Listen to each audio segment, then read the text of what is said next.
गलती से उनका एक छोटा बच्चा गिर गया और वो नीचे जा करके मुर्गियों के झुंड में गिरा। और जब वो मुर्गियों के झुंड में गिरा, बिल्कुल छोटा बच्चा था बेचारा, उसका दिमाग का कैसेट बिल्कुल ब्लैंक था, खाली था। तो अभी वो मुर्गियों के साथ में ही रहने लगा बाज का बच्चा, और धीरे धीरे रहते XYZ वो मुर्गियों वाली एक्टिविटी सीख गया। मुर्गियों जैसी चाल, मुर्गियों जैसी ढाल, मुर्गियों जैसे विचार, मुर्गियों जैसा सोचने का तरीका, मुर्गियों जैसा खाने का तरीका, XYZ वो सब कुछ मुर्गियों जैसा सीख गया। अभी धीरे धीरे वो बाज का बच्चा बड़ा बन गया, जवान हो गया, उसके अंदर फुल पावर आ गई एक बाजों वाली। तो उसने एक दिन बहुत ही ऊंचाई पर बाजों को उड़ते हुए देखा। तो उसने अपनी साथी मुर्गियों से पूछा, अरे ये कौन लोग हैं जो इतनी ऊंचाई पर उड़ रहे हैं? तो सारी मुर्गियों ने कहा, साथी मुर्गियों ने कहा, अरे वो बाज लोग हैं जो इतनी ऊंचाई पर उड़ रहे हैं। तो फिर उस बाज ने साथी मुर्गियों से पूछा, क्या मैं भी इतनी ऊंचाई पर उड़ सकता हूं? सारी मुर्गियों ने कहा, चुप, वो बाज लोग हैं, हम मुर्गी लोग हैं, हम कभी नहीं उड़ सकते। तो उस बाज ने एक बार और मान लिया कि मैं मुर्गी हूं, मैं कभी उड़ नहीं सकता। इसलिए दोस्तों उसने जीवन में कभी ऊंचा उड़ने की कोशिश ही नहीं किया। बूढ़ा हुआ और मर गया। ताकत होने के बावजूद, क्षमता होने के बावजूद, कैपेसिटी होने के बावजूद वो कभी उड़ नहीं सका, बूढ़ा हुआ और मर गया। दोस्तों मेरा 100% कॉन्फिडेंस है, 100% दावा है, 100% सच्चाई है कि अल्लाह भगवान ने इस धरती पर जितने भी इंसानों को उतारा है, सबको बाज बनाकर उतारा है।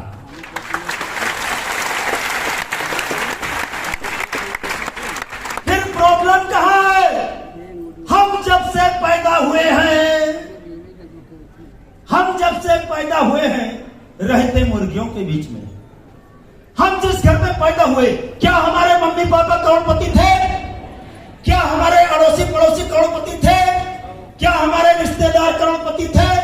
क्या जिन टीचरों ने हमारा एजुकेशन किया, क्या वो लोग करोड़पति थे? तो सब कौन लोग थे?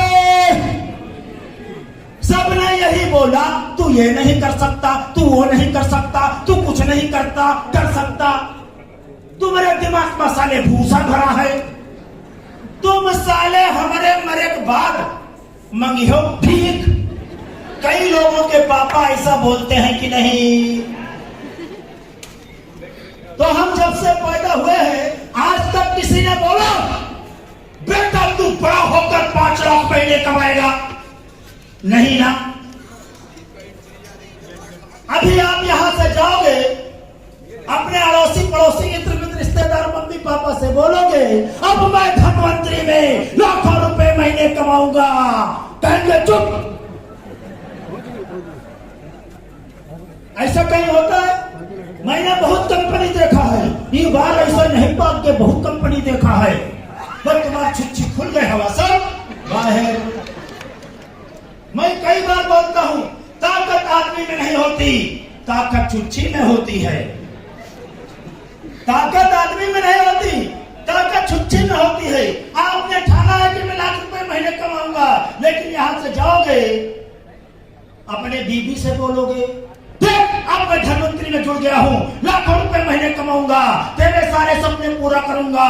बीबी बोलेगी, धनवंतरी में हमारे भैया जुड़े रहे 3 साल पहले, कुछ नहीं हुआ, छुच्छी खुल गए हवा सब। अब आप बताओ, जिसकी छुच्छी खुल जाएगी, हवा बाहर हो जाएगी, क्या वो धनवंतरी में लाखों रुपए महीने कमाएगा? नहीं ना। तो ताकत आदमी में नहीं होती, ताकत छुच्छी में होती है। 1-3-4 हजार किलोमीटर प्रति घंटा की रफ्तार से उड़ने वाला प्लेन पर ताकत प्लेन में नहीं होती, ताकत छुच्छी में होती है। प्लेन में पहिया होता है, उसमें हवा होती है, छुच्छी खोल दो, हवा सब बाहर, ताकत खत्म।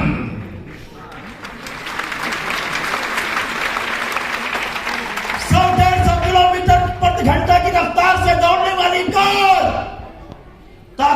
बाजार में नहीं होती ताकत, छुच्छी में होती है। छुच्छी खोल जाओ ताकत खत्म। वैसे आदमी की ताकत यहाँ छुच्छी में होती है, जिसने खुल गई तो उसका खत्म है ना। क्लियर? तो अगर आप चाहते हो कि हवा निकलने, अच्छा हाँ, कई लोग अभी मैंने बता दिया है ना, तो अभी कई लोग अपना टाइट करके रखेंगे। अभी कोई कुछ भी बोलेगा अपन सारा खुलने नहीं देंगे, है बात की नहीं।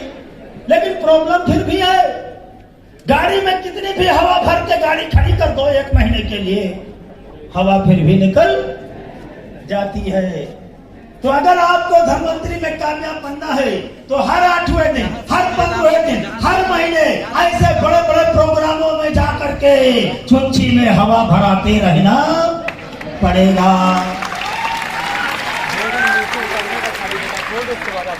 अभी आप 1 महीना कोई प्रोग्राम ना अटेंड करो ना, पूरी हवा खत्म हो जाएगी।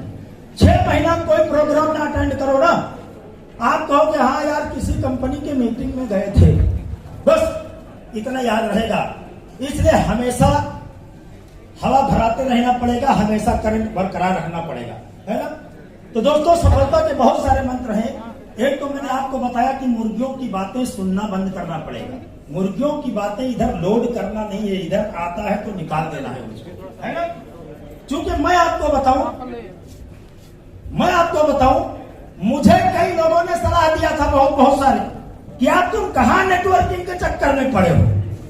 हमको लोगों ने यहां तक सलाह दिया कि साहू जी दूध थोड़े भैंस पाल लियो, बेचो दूध, यहां तक सलाह दिया। अगर मैं उनकी बात मान लेता तो हेलो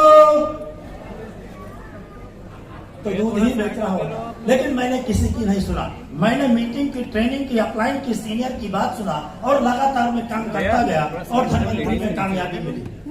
तो दोस्तों, कुछ मेन मंत्र मैं आपको और बताना चाहता हूं। धनवंतरी